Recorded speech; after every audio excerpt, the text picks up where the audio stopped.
Olá, seja bem-vindo mais uma vez ao programa Conversando sobre Gestão. Como você lembra, esse programa tem como objetivo trazer profissionais que falem sobre assuntos que são do interesse tanto dos atuais gestores quanto de futuros gestores.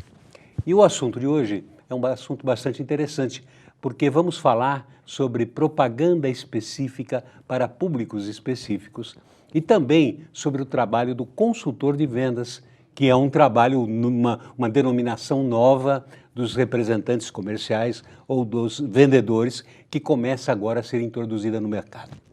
Para isso, nós convidamos um profissional desta área, Luiz Fernando Porto Pinto, consultor de vendas da AstraZeneca do Brasil, indústria farmacêutica, há 31 anos na empresa, em diversas funções, naturalmente, e formado em MBA em Administração e Estratégia e também MBA em Contabilidade e Finanças. Luiz Fernando, muito obrigado pela sua presença, viu? Agradeço a sua disposição de estar aqui.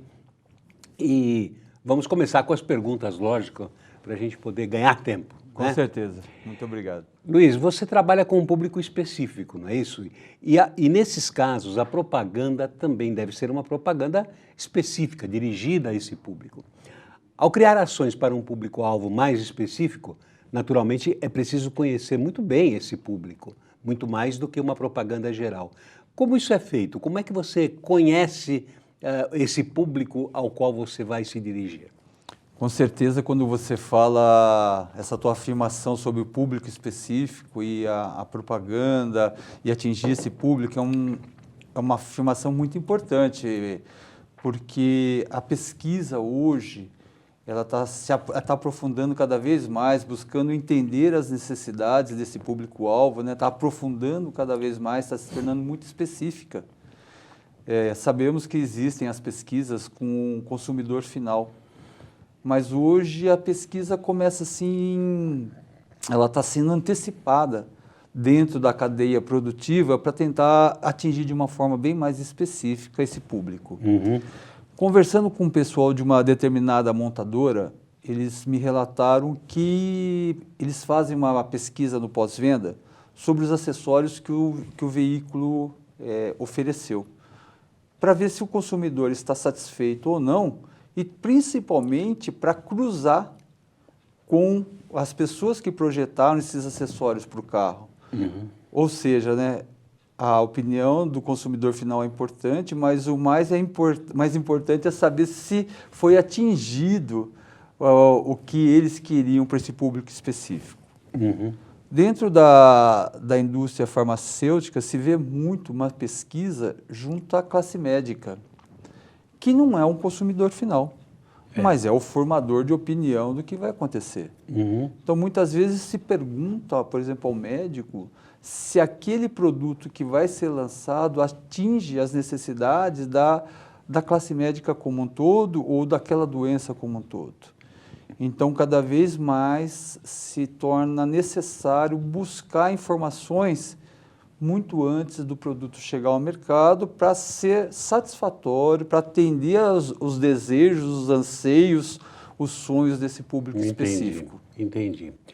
Quer dizer, o médico aí, ele é uma peça importante, então, nessa... Importantíssimo, tanto que essa pesquisa feita junto a essa classe médica acaba buscando toda uma informação do que vai ser colocado no mercado. Muitas vezes o produto não vai atender às necessidades e se faz essa pesquisa para saber se realmente vai ser importante, vai atender a necessidade, vai gerar benefícios para o consumidor final, que no caso seria o paciente. Né? Mas costuma-se formar grupos de médicos para que opinem sobre determinado medicamento?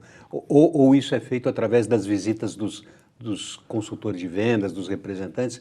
Como é que é feito esse? Não, são feitos por empresas específicas que acabam entrando em contato com uma classe, com vários médicos, né? Independentemente da especialidade ou não, buscando essas informações sobre produtos específicos. Ah, entendi. Então, existem hoje no mercado empresas que fazem uma pesquisa quantitativa, que muitas vezes é no ponto de venda, aí atingindo mais o consumidor final, mas existem as empresas especializadas em buscar antecipadamente a opinião da classe médica. Qual é a diferença ou as diferenças entre uma propaganda geral, vamos dizer assim, uma propaganda de um produto de grande consumo, consumo popular, e propaganda para um público específico? Qual a diferença de uma propaganda e de outra? Eu vejo que a propaganda específica ela tem que ter um conteúdo muito elaborado e tem que ter um estudo muito profundo para se trabalhar de um nível diferente, né? O paciente, o médico, o consumidor final ou a propaganda geral ele atinge um público como um todo. Quando você vai atingir realmente um público específico, você precisa trazer informações relevantes para aquele público. Então, se estuda muito, se busca muitas informações, muitos estudos. As informações são baseadas em estudos, não é uma informação aleatória ou inconsequente ou que... No dia a dia, né? No dia a dia, não. São todas informações que são baseadas em estudos e que possam agregar valor para aquele determinado momento. Né? Então, os profissionais que produzem essa comunicação para o público específico, eles contam com a ajuda de profissionais que têm mais ou menos o perfil do público-alvo, então, né? Gasparetto, eu acredito que não tenha-se necessariamente o perfil.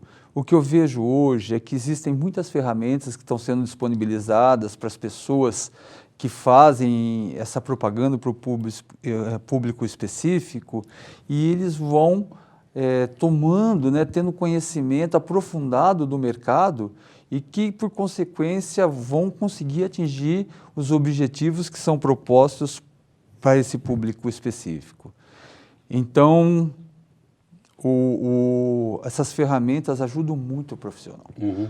Dão subsídios para ele poder trabalhar em determinado segmento, mesmo às vezes ele não tendo conhecimento, mas ele vai sendo, né, alimentado para que ele possa fazer esse trabalho de uma forma que tenha sucesso, né? Entendi. Acredito que muitas vezes possa acontecer que tem algum profissional que possa ter um perfil do público-alvo, talvez ele vai ter até um pouquinho mais de facilidade, né? Para entender esse mercado e acabar gerando uma determinada propaganda, né, com relação a esse público. Mas não necessariamente isso daí seja uma realidade. Uma realidade. Não sei se existe médicos trabalhando com propaganda específica para a indústria farmacêutica, não. Hoje existe o cargo do gerente médico, que é o cara ele é o médico responsável pelo produto e ele acompanha, logicamente, tudo que vai ser dito sobre a medicação, né? E por ser o gerente médico, ele acompanha os profissionais da área da propaganda, então é um trabalho em conjunto e é um trabalho em conjunto dentro das normas regulatórias, tanto brasileiras quanto regulatórias a nível mundial, né? Hoje, praticamente, se acompanha as normas da regulatória nos Estados Unidos, da Europa e a do Brasil, e acaba-se, então, trabalhando em conjunto dentro dessa... não fugindo nunca da ética, né? Até para ver se o que está sendo colocado na propaganda não é algo inconsistente, vamos dizer assim, não é? Quer dizer, tecnicamente falando, Exato. Se você não está falando uma bobagem ali, né? Uma coisa... Por isso que eu falei que eles trabalham muito com a medicina baseada em evidências, que buscam as informações dentro dos trabalhos que são publicados, né? E que levam muitas vezes anos para se chegar a uma conclusão. Então, hoje, a propaganda voltada para esse público específico são todas baseadas em artigos que já foram publicados e que trazem informações sérias, para nunca se ter uma informação duvidosa ou que possa querer... ser questionada, né? Ser questionada no futuro, né? Com relação... Essas grandes indústrias farmacêuticas, elas são empresas multinacionais. elas têm uma central de propaganda que produz a propaganda que depois vai para todos os países e ali há uma adaptação? Ou cada país desenvolve a sua publicidade, a sua propaganda específica? Não, normalmente a multinacional ela acaba tendo um material feito na matriz e, logicamente, ele acaba sendo adaptado de acordo com as necessidades do país. Mas, normalmente, as informações hoje são mundiais. São as mesmas, né? São as mesmas. Se você for num congresso, num país ou for num outro, você vai ver que as informações são as mesmas. Então, é um princípio só, né? Eu entendi. Porque se você tiver que tomar 2 comprimidos por dia, tanto faz na Alemanha quanto no Brasil, né? São 2 comprimidos por dia. Exatamente. Né? E hoje as marcas são mundiais, né? Está se deixando de ter marcas por países. Então, como a marca é mundial, já é feito, inclusive desde a produção, né? Hoje já se produz em um país e a distribuição é feita a nível mundial. Não se tem mais fábricas setorizadas. Ah, entendi. Hoje a tendência são fábricas mundiais, 2, 3 fábricas no mundo, e a distribuição é feita para o mundo inteiro. Para o mundo inteiro. E isso, então, as informações também são centralizadas e acabam sendo direcionadas para o mundo inteiro dentro da mesma informação. Entendi. Quando a gente fala de medicamento, né, de médico, a gente às vezes está no consultório e vê entrar o representante ali com aquela malinha, né? Então a gente imagina. Então, nós sempre, nos produtos normais, a gente tem o vendedor e tem o representante comercial, né? Sim. Isso para os produtos em geral. Agora, surge um novo conceito, não sei se é só na indústria farmacêutica, mas surge um novo conceito que é o consultor de vendas. Exato. Né? Qual é a diferença entre o representante comercial, o vendedor, e o consultor de vendas? No que eles se diferenciam? Ou é apenas uma mudança de título, mas continua fazendo a mesma coisa? O título, na verdade, o consultor de vendas, ele é um plano de carreira. Muitas vezes as empresas têm representantes e para determinado público, determinada especialidade que vai se trabalhar, se começa a pensar em nível do consultor. Tanto o representante quanto o consultor, eles têm o mesmo objetivo, que é gerar demanda, que é trazer, né, as riquezas ou para a empresa. Certo. Mas o consultor, na verdade, a responsabilidade dele é muito maior. Porque como é um plano de carreira, muitas vezes ele vai começar como um representante e com o passar do tempo, com o seu conhecimento, com os resultados que ele vem tendo e determinado público mais específico, ele acaba sendo convidado a ser esse consultor. Na verdade, a gente pode ver que eu acho que o representante e o consultor a importância deles é semelhante. O que muda muito é a responsabilidade de mercados que eles atuam. O consultor, normalmente, ele é direcionado para um mercado de um valor agregado maior. Então, ele vai trabalhar com um público mais difícil, ele vai trabalhar num mercado muito mais difícil.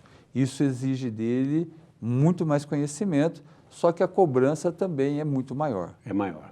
Ele acaba sendo melhor remunerado do que o representante em si, mas porque ele assume responsabilidades muito maiores e é cobrado dele isso. Entendi. O mercado é muito seletivo nessa parte, né? Realmente, então, é um projeto, ser um consultor é um projeto de longo prazo. As empresas hoje olham isso e começam a garimpar, muitas vezes já direcionando, fazendo projetos, fazendo planos de desenvolvimento de carreira, para que essa pessoa possa chegar num futuro, atuar num mercado onde realmente são poucos que chegam. Poucos que chegam. Exato. Entendi. Na verdade, na indústria farmacêutica, não existe assim um vendedor, existe, não? Porque eu digo assim, aquelas pessoas que a gente vê no consultório, eles não estão ali vendendo, eles estão ali demonstrando, levando um produto para que conhecimento do profissional da medicina, né? Exato. Mas ele não está vendendo, não é isso? Não existe a venda física. A venda física, isso. O que se existe é a venda de ideias. É uma venda subliminar, digamos assim. Convencer a pessoa que aquilo é... Isso, é por isso que eu falei para você, é uma venda de ideias. A venda física cada empresa tem o seu sistema, mas muitas empresas têm as equipes próprias de venda e são eles que vão ao ponto de venda e vão fazer a negociação física dos produtos. Cabe ao representante, cabe ao consultor apresentar para o médico os benefícios, as diferenças que aquela marca, aquele produto apresenta frente aos outros produtos do mercado. Qual que é o benefício que o paciente vai ter ao utilizar aquele produto. Então, na verdade, ele tem um curto espaço de tempo. Porque a maioria dos médicos não quer perder muito tempo ali, né? O tempo é muito curto, né? E para se vender uma ideia. Mas é o treinamento que acaba levando, né, ao acontecimento o sucesso dessa situação. Também depende muito do que você está trabalhando, né? Quando você tem um produto bom na mão e ele é embasado em vários estudos, então você realmente trabalha baseado nesses estudos, os benefícios que vai agregar ao paciente como consumidor final. Agora, existem muitas vezes aquelas situações onde os produtos já não são tão eficazes. É uma batalha dura. Uma imagem que não vai resolver muito problema. Vai ter que trabalhar muito e talvez os resultados não sejam satisfatórios. Junto a isso é que existem, né, os congressos onde vão sendo complementados, onde vão sendo apresentados outros estudos, outras informações. Tem muitas aulas durante a semana que ajudam a embasar, a reforçar. Tem muitos cursos que são feitos durante a semana ou mesmo no fim de semana, onde o médico participa para poder ter informações complementares e mais aprofundadas sobre aquela situação que ele está vivendo. Então, é um jogo complexo e... É complexo mesmo. Não é tão simples. Ali é uma parte do que é feita de um geral. E que no final acaba sendo sempre medido na demanda pelo resultado físico das vendas. O resultado físico é o que vai realmente determinar o sucesso ou não de um produto ou o sucesso ou não de uma empresa, né? Certo. A gente sabe que realmente tudo é medido na parte financeira. Então, esse convencimento do médico é muito importante, né? Porque o médico é assim como um formador de opinião junto aos seus pacientes, né? Quer dizer, quando o médico diz, olha, esse medicamento aqui vale a pena, é bom, leve uma amostra, na verdade ele está formando a opinião do seu cliente ali, né? Exatamente. Porque a pessoa confia muito no que o médico fala, né? Não só do paciente, mas muitas vezes a gente vê os médicos formando opiniões de outros médicos, né? Existem os líderes de opinião, os formadores de opinião. Então, quando o médico realmente coloca o nome na receita, que ele assina a receita, ele está validando o nome do produto. É verdade. Então, para isso, é uma coisa muito ética, né?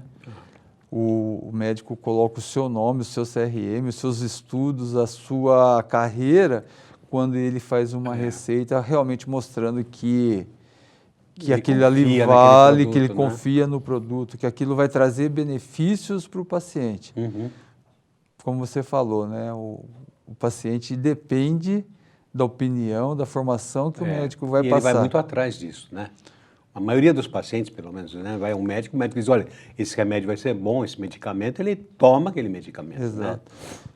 Só se o paciente for inconsequente. Bom, né? Aí por conta própria, né? Conta própria, assume um risco, ou o médico orienta, e aí ele, por algum motivo ou outro, ele acaba não seguindo as orientações, mas aí é a cabeça do paciente. O médico realmente faz a melhor indicação, a melhor proposta para que possa ter um sucesso na vida. Né? Agora, esse consultor, ele precisa ter uma formação específica em alguma área ou não? Ele é treinado dentro da empresa e pode ser, enfim, formado em áreas diversas ou precisa ser alguma coisa mais técnica?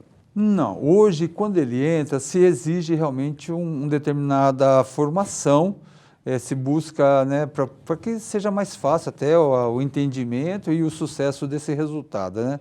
Dentro das empresas existem muitas formas de treinamento, e o treinamento é muito rigoroso para que esse profissional possa desenvolver um trabalho bem pontual e bem direcionado e que não fuja às normas técnicas do produto. Hoje, as normas de compliance estão cada vez mais rigorosas. E quando se fala em compliance, se sabe que hoje a coisa é muito séria e as empresas procuram fazer esse trabalho de uma forma dentro das normas do compliance, ou até muito mais rigorosas que o compliance. Empresas têm as normas do país, acabam seguindo normas acima do que o país pede para poder não incorrer nenhum risco. Não ter nenhuma dificuldade, nenhuma né? dificuldade, Nenhum problema. não incorrer mesmo nenhum erro. Então, isso exige que as pessoas dentro de uma empresa como um todo, desde o profissional que vai preparar a propaganda, desde o representante, do consultor que vai para a classe médica, todos necessitam passar por cursos que são rigorosos e são frequentes. Existem reuniões de treinamento às empresas, quase que de 3 em 3 meses ou até menos, onde busca tentar trazer informações atualizadas e rápidas para que as pessoas possam desenvolver o trabalho e desenvolver o trabalho dentro do que a ética exige. Exige, né? Eu ia perguntar isso exatamente. Quais as principais dificuldades na formação desse consultor de vendas? Quer dizer, toda formação tem as suas dificuldades, mas por ser um público muito específico onde ele vai atuar, um produto que não é um produto comum, não é um produto que mexe com a saúde das pessoas, quais são as principais dificuldades na formação desse consultor de vendas? Hoje se fala muito em feedback e coaching, né? Isso. E alguns autores falam que o coaching ele veio da palavra coacher, que era o cocheiro que dirigia a carruagem de um ponto ao outro. Então, ele era o responsável por todo o desenvolvimento do percurso, da viagem, que pudesse ser bem sucedida, que algum problema seria o coacher que resolveria na hora, né? Então, hoje, a grande dificuldade, eu vejo, inclusive, eu estava vendo uma citação do Samitiba, ele fala que existem 3 tipos de líderes, né? O líder vegetal, o animal e o líder humano, né? E é muito interessante que ele vai especificando cada tipo de liderança e as suas características. Mas eu acho que o grande líder é aquele que realmente ele desenvolve a pessoa sem correr o risco, sem ter medo daquela pessoa ser uma sombra ou querer seu lugar. Então, eu acho que o grande desenvolvimento de um consultor passa pela mão do seu gestor imediato ou dos gestores acima dele. Certo. Porque é ele quem vai fazer todo um plano de carreira e vai direcionar, vai sanar, vai aparar as arestas e para que realmente esse consultor ou para que essa pessoa possa chegar no futuro ser um consultor. Então, ele tem que realmente buscar dar direções na parte de estudos, na parte da carreira, o que ele quer, o que ele não quer, quando ele quer. Então, eu acho que uma grande dificuldade é com relação à liderança imediata. A liderança. Se ele realmente deseja e ele quer que essa pessoa atinja uma determinada situação, com certeza ele vai conseguir que essa pessoa seja um consultor. Entendi. E as empresas em geral estão aceitando bem essa atuação diferenciada do consultor, desse profissional? Quer dizer, porque é mais ou menos uma coisa nova, né? Uma forma nova de encarar o profissional. As empresas estão aceitando bem isso, recebendo bem, desenvolvendo bem? Se me permitir, eu queria citar novamente o Samitiba. ele fala que até para liderar é necessário amar. Eu achei isso daí sensacional, porque tudo passa pela aceitação.